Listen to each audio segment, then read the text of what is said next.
Good morning. Under the Liberal government, we've seen a dramatic drop in public support for immigration in Canada. Before the Liberal government, Canada's immigration system welcomed people who came to Canada to work hard and to contribute. It protected the world's most vulnerable people. But the Liberals' decision to bring too many people into Canada too fast changed all of that. Canada did not have enough housing, healthcare capacity, or jobs to keep pace with the Liberals' mass immigration policies, but brought millions of people into Canada in a few short years anyway. And Canada's crumbling immigration consensus can be attributed to another Liberal failure too.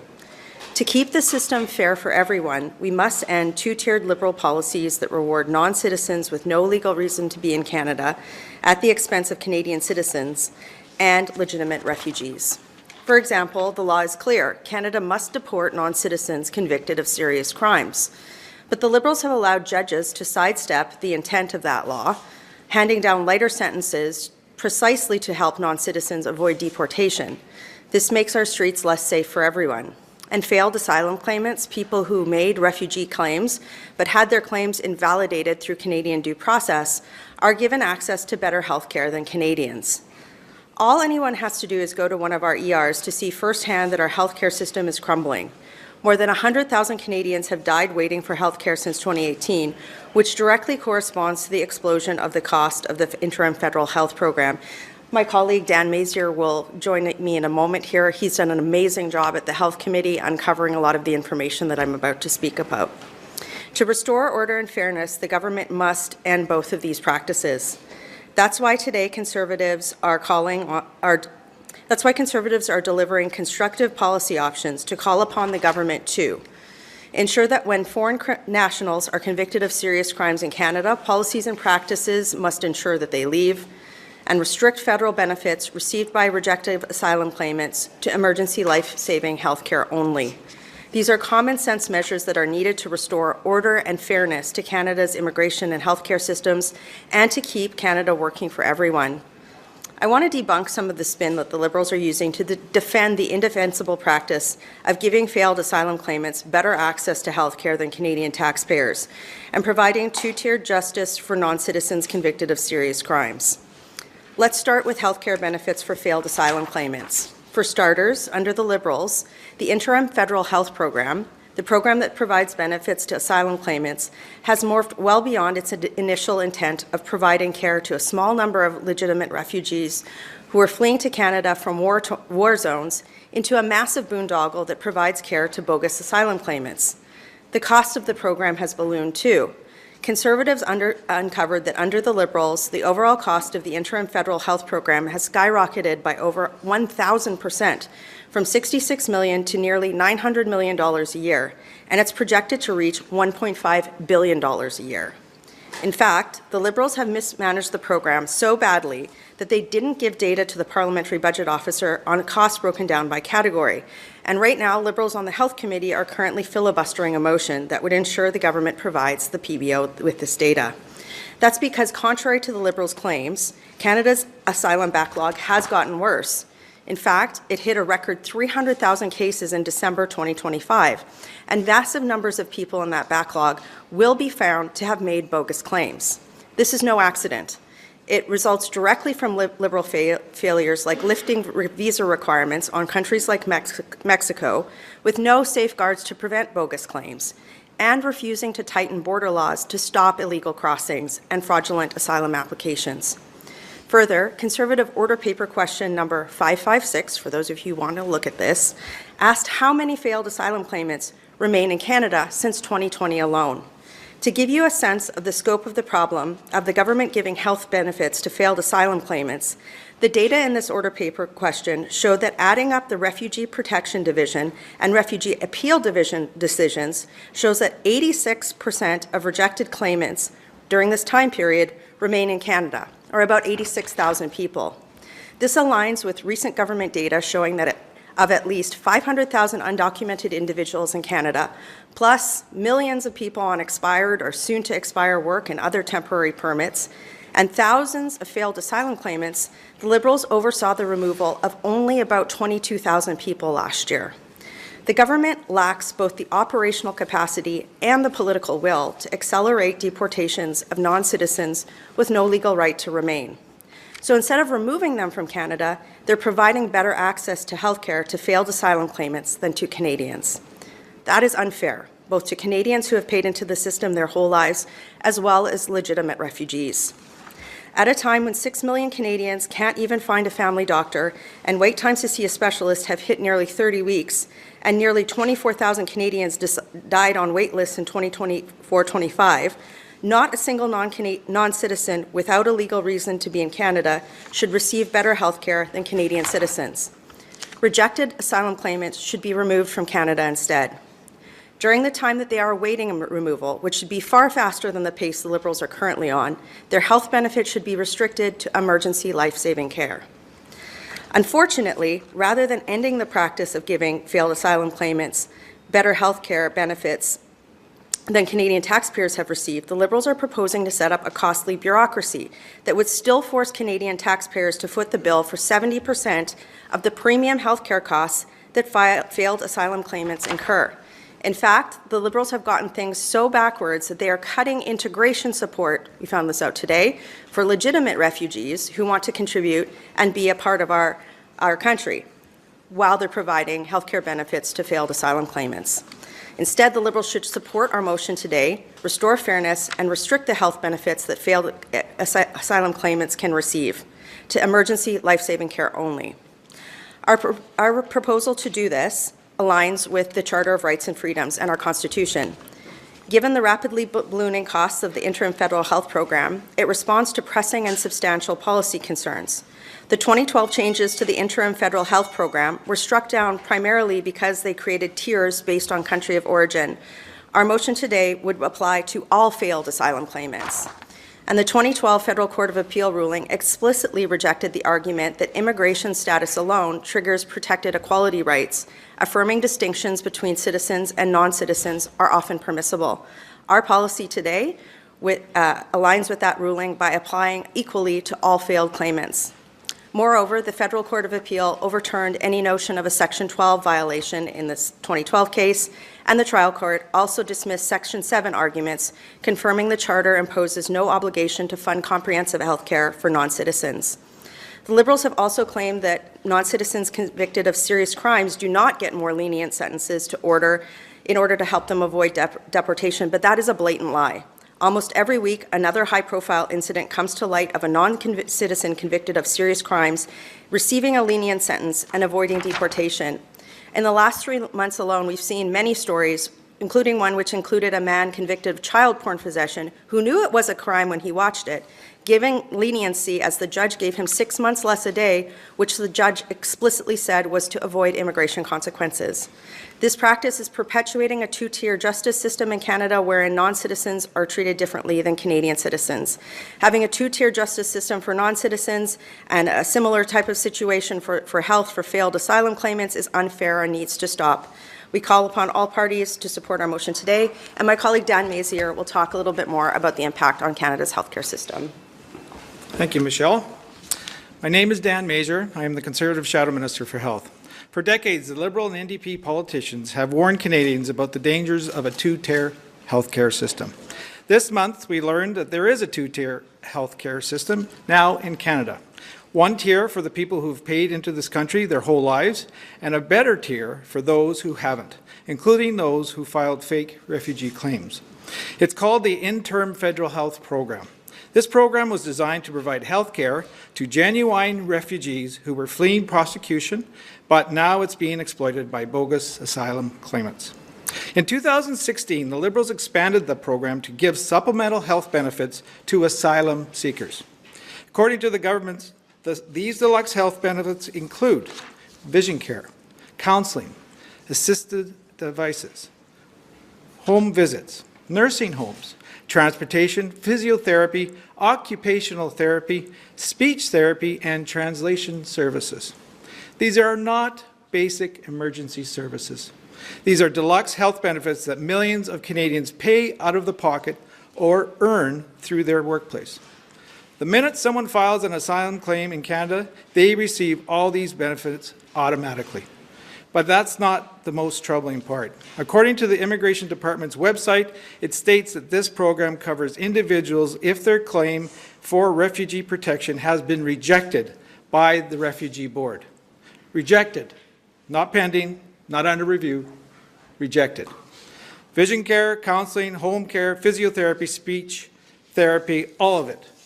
Meanwhile, Canadians who have paid into the healthcare system their entire lives are on wait lists. Genuine refugees also on these wait lists seeking the health care they deserve. But they are both waiting for the care in the same line as rejected asylum claimants that only add to the backlog and use the public resources. There were 100,000 Canadians who died waiting for health care since 2018. And because of a Conservative-led investigation at the Health Committee, the Parliamentary Budget Officer revealed that the cost of the interim federal health program will cost Canadians over $1.5 billion by the year 2030. That's up from $66 million a decade ago. Interim is supposed to be temporary, but there is nothing temporary about the interim federal health program anymore. It has become a permanent, expanding entitlement for those who was never designed to help. Thank you. And now I'll pass the mic over to Pierre Paus. Merci. Merci, Dan. Bonjour tout le monde. Une chose est claire, les libéraux ont brisé le système d'immigration. Ils ont tellement négligé le système que les Québécois et les Canadiens ont perdu toute confiance envers notre système d'immigration. Le consensus québécois et canadien sur l'immigration est brisé. L'immigration qui était autrefois une réussite dans notre pays est maintenant un échec libéral. Depuis que les libéraux sont au pouvoir, les seuils d'immigration ont explosé. Au Québec, il y a maintenant environ 600 000 résidents non permanents, dont un peu moins de 200 000 demandeurs d'asile. On se souvient encore des libéraux qui ont négligé la crise d'immigrants au chemin Roxham, une crise créée de toutes pièces par Justin Trudeau. Tout ce monde-là, en trop grand nombre, ça met de la pression sur notre système. Ça met de la pression sur la crise du logement dans toutes les régions du Québec. Ça met de la pression sur notre système d'éducation également. Pour que notre système d'immigration continue de bien fonctionner, nous pensons qu'il faut mettre fin à l'injustice mise en place par les libéraux. Un système injuste qui privilégie les faux demandeurs d'asile, pendant que 6 millions de Canadiens ne sont même pas capables d'avoir accès à un médecin de famille. Bientôt, comme l'a décrit le directeur parlementaire du budget le 12 février dernier, les contribuables québécois et canadiens vont devoir payer jusqu'à 1,5 milliard de dollars pour payer les soins de santé des faux demandeurs d'asile. C'est pour ça que nous déposons une motion pour demander des changements au programme fédéral de santé intérimaire. Pour s'assurer que les Canadiens puissent avoir accès à des soins de santé, pour s'assurer que les faux demandeurs d'asile n'aient pas de services que les gens ordinaires au quotidien n'ont même pas accès. Dans notre motion aujourd'hui, on demande de revoir les prestations fédérales accordées aux demandeurs d'asile en vertu du programme fédéral de santé intérimaire, de limiter les prestations fédérales accordées aux demandeurs d'asile refusés seulement pour les soins d'urgence urgents et vitaux, d'assurer plus de transparence pour les dépenses fédérales du programme fédéral de santé intérimaire avec un rapport annuel déposé au Parlement, d'adopter des politiques pour expulser plus rapidement les ressortissants étrangers reconnus coupables de crimes au Canada. Pour nous, ce sont des mesures qui vont permettre de rétablir le consensus québécois et canadien en immigration. Parce que pour nous, aucun citoyen sans droit légal de rester au Canada ne devrait recevoir de meilleurs soins de santé que les Québécois et les Canadiens. Merci. Do you support the immigration? This is for MP Rempel Garner. Have you had a chance to take a look at the 5 immigration-related questions that are going to be put forward to you and your fellow Albertans in October? And do you think that things like a 12-month residency requirement for certain social services and a national proof of citizenship law for voting, do you think these are things, items that we should put up for discussion at a national level? Well, as both an Alberta Member of Parliament, but as the Conservative Shadow Minister for Immigration, I want to, direct the answer to that to the Liberal government. Over the last decade, we've seen the Liberal government bring too many people in too fast for housing, healthcare, and jobs to keep up, and that, of course, has had pressure on provincial government services. It's not just Premier Smith who's talking about the impact that failed Liberal immigration policies at the federal level have had on provincial governments. I remember a time not that long ago when Toronto Mayor Olivia Chow suggested that she might have to raise property taxes because of the influx of, essentially failed asylum claimants that were coming into the city. This is why Conservatives, including myself, have been putting forward common sense solutions to restore order and fairness to the federal immigration system so that, provincial governments who have really borne the cost of a lot of these failures can see a light beyond the current disarray that they already have. I would just say this, my colleague Dan, he had the immigration minister at the health committee, and she admitted full on that the Liberal government doesn't consider the impact on provincial healthcare costs when setting their absurdly high immigration targets or failing to remove millions of people who are on expired or expiring visas. So the question really is for Mark Carney. Will he accept common sense Conservative proposals that are put forward in good faith to restore order and fairness to the immigration system, or will he continue to force provinces to have these types of discussions?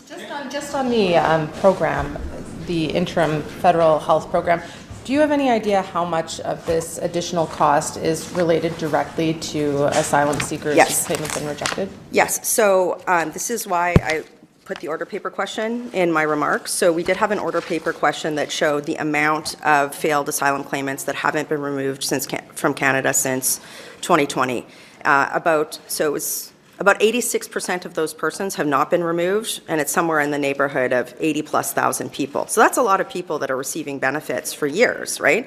Beyond that, we know that the cost of the health program, or the interim federal health program, has increased from $66 million in 2015 to over $1 billion this year alone. It's projected to continue increasing.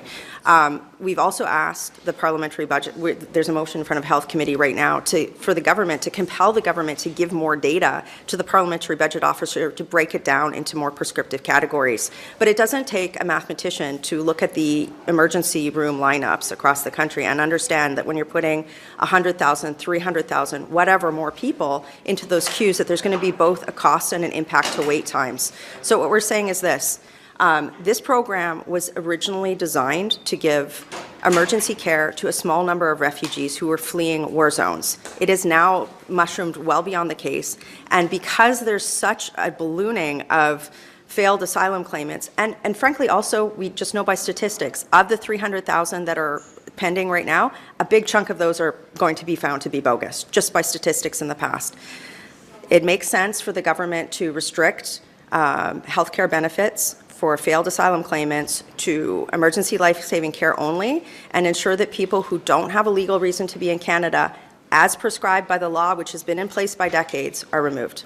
The government is pointing to Bill C-12 as a way to get asylum levels back under control. Minister Diab telling the committee a couple of weeks ago about 37% of applications between June and the end of October from last year would just be wiped out by this one-year ineligibility measure. Why is that not enough to cut Well, the down some of backlog is at 300,000. So think about a city the size of 300,000 people. And we know that those claims will not be processed for many years. During that period of time, everybody that's in that backlog can claim all sorts of different benefits. We saw over $1 billion spent on hotel rooms for asylum claimants. So that's problem number one. Problem number two is what we're talking about today, is that this also has an impact on the healthcare system. So the backlog itself, even beyond the measures of what are in C-12, which we've supported, are continuing to grow. It's why I was out here 2 weeks ago talking about the need for the Liberal government to put in place more border restrictions to stop the influx of illegal border crossers that we're saying in response to certain policies that have been put in place south of the border, right? So I really think that in order for us to decrease the pull or the incentives to abuse the asylum system, we have to take away some of the incentives that are making that happen, including people know that even if their asylum claims, or they're making a fake claim, that it's rejected, they're not going to be removed for many years, and during that period of time, they can claim better healthcare benefits than Canadians have. If that goes away, we restore order and fairness for everyone, including legitimate refugees, and we also ensure that there's less incentives to abuse the system. So why is it not enough? Because the Liberals haven't addressed the incentives to abuse the system, period. And we need to move on that as well. The Liberals Liberals introduced, I believe, a co-payment system in the budget with this program. Are you confident at all that that will bring some of the costs down of this overall program? So as I said in my remarks, what the Liberals are doing is instead of ending health benefits that are better than many Canadians received for failed asylum claimants, this is what they're doing. They're implementing a costly bureaucracy in which 70% of that cost would still be borne by Canadian taxpayers, okay? And then somehow a government that has failed to even get pandemic scam stuff returned to them is expecting failed refugees on deportation orders, many of whom derive their income from social welfare, to pay back the costs. That doesn't sound like the most optimal outcome. What sounds like the most optimal outcome is saying, look, let's reserve health benefits for legitimate refugees, for Canadians who have paid into the system, and people who have failed asylum claims, as per the law says, need to leave Canada as opposed to getting into an emergency room line. You cited lack of operational capacity in the problems with failed refugees staying in country. Can you just unpack a little bit about what you mean by that? Well, the Liberals get up in the House of Commons and say they've removed 22,000 people last year. Well, there are millions of people in Canada who have expired or expiring visas. There's 500,000 at least undocumented persons and, close to 100,000 failed asylum claimants in Canada right now. So millions minus 22,000 is still millions. So clearly there are some operational challenges there, putting it mildly. And I actually find it flabbergasting that the Liberals are coming forward and saying, oh, well, we removed 22,000 people when there's millions. We need to reduce the incentives to abuse the system. We need to restore order so that the immigration system benefits the people it was supposed to benefit. People who want to come here, as millions of immigrants have done, play by the rules and contribute. This is how we restore the immigration consensus in Canada, and we have not seen anything from the Liberals to date on this. You speak about common sense. En français? Ouais. Quel genre d'opérations ou de ressources supplémentaires sont nécessaires que le gouvernement doit mettre en place pour expulser les milliers de personnes dont la demande d'asile est refusée ou dont le visa est expiré? Je pense que... Le travail revient à l'Agence des services frontaliers du Canada, qui a le mandat de trouver ces personnes-là. Et premièrement, les gens reçoivent un avis, mais souvent, il y en a plusieurs qui ne tiennent pas compte de l'avis d'expulsion. Donc, c'est à l'Agence des services frontaliers de les trouver et de leur faire savoir qu'ils doivent quitter le pays. Ça prend des ressources supplémentaires, évidemment, mais surtout, ça prend une volonté politique de le faire. Actuellement, ce qu'on voit, c'est qu'il y a plusieurs personnes sur le territoire, des centaines de milliers de personnes sur le territoire qui sont dans des statuts plus ou moins clairs, dont des demandeurs d'asile refusés. Ces gens-là qui bénéficient du système de santé actuellement ne devraient même pas être au pays. Donc, l'Agence de services frontaliers doit faire son travail. La coordination se fait évidemment entre l'immigration et l'Agence de services frontaliers. On en a souvent des cas dans les bureaux de comté, des gens même qui viennent nous voir, qui ont un avis d'expulsion, qui nous demandent de l'aide. C'est parce que quand il y a un avis d'expulsion, c'est parce que le dossier a été traité et ce que la personne devrait faire, c'est de quitter tout simplement.